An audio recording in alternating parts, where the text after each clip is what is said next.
Lions most to blame for humbling loss to Chiefs on Sunday Night Football. The Detroit Lions entered Week 6 having rattled off 4 consecutive wins following an opening day loss to the Green Bay Packers. They walked into Arrowhead Stadium with a target on their backs, though. Eventually, those expectations proved too heavy to bear as Kansas City's juggernaut offense proved too much to contain. In a game that was closer than the final score suggests, the Lions' most glaring weaknesses emerged under the bright lights of Sunday Night Football. The Lions gave a fierce effort late in the game that nearly closed the gap.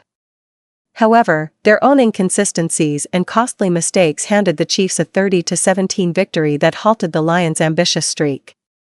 It also left fans pondering what went wrong. The loss was a harsh reality check for the Lions. They looked competitive through the first 3 quarters but faltered when it mattered most. Kansas City's offense, led by Patrick Mahomes, kept the pressure on all night. Mahomes threw 3 touchdowns and ran for another. The Chiefs' relentless, turnover-free attack was a masterclass in efficiency. They just controlled the clock and momentum. Meanwhile, Detroit's offense stalled in the second half. The Lions' inability to sustain drives and capitalize on scoring opportunities was epitomized in their struggles on third down. That's where just finished just 5 of 11. In addition, they routinely failed to convert red zone chances into points.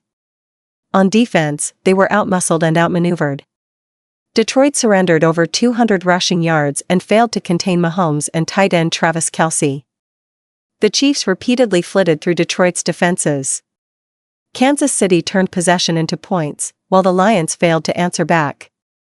In all, Detroit surrendered a hefty 216 rushing yards that exposed their run defense's vulnerabilities. Here we'll try to look at and discuss the Detroit Lions' most to blame for humbling loss to Chiefs on Sunday Night Football. Amon-Ra St. Brown. Amon-Ra St. Brown was a walking irony in this game.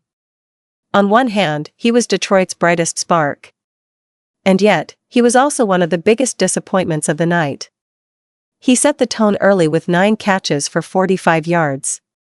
However, he also had uncharacteristic mistakes. In particular, he had a critical drop on 4th down that crushed the Lions' momentum and allowed the Chiefs to seize control.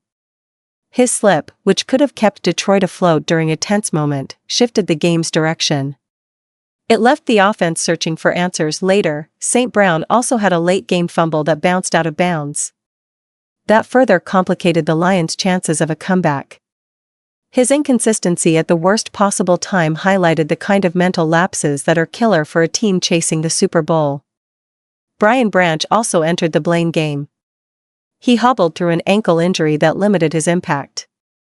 Branch just looked sluggish and unable to make much noise against Mahomes and his array of weapons. His subdued effort was not enough for a secondary that desperately needed playmakers. To make matters even worse, he initiated a post-whistle scuffle after the game, grabbing Juju Smith-Schuster's face mask. That plainly illustrated the frustration and lack of discipline that plagued Detroit's defensive unit.